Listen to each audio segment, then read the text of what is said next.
سنن ابن ماجہ میں حسن درجے کی روایت ہے۔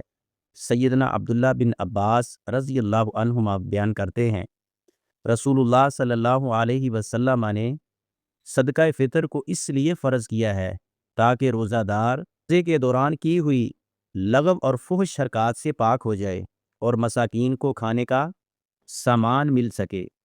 اس حدیث کا مفہوم یہ ہے، صدقہ فطر اس لیے مقرر کیا گیا ہے کہ روزہ دار کے روزے میں جو فضول باتیں یا کمی کوتاہی ہو جائے وہ صدقہ فطر کی برکت سے پاک ہو جائیں اور مسکینوں غریبوں کو عید کے دن کھانے کا سامان مل جائے۔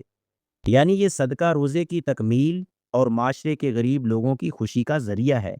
ہر وہ مسلمان جو عید کے دن اپنے بنیادی ضروریات سے زائد مال یا خوراک رکھتا ہو، وہ اپنی طرف سے اور اپنے زیر کفالت بیوی بچوں کی طرف سے صدقہ فطر دے گا۔ یہ صدقہ فقیر، مسکین اور مستحق لوگوں کو عید کی نماز ادا کرنے سے پہلے دیا جائے گا۔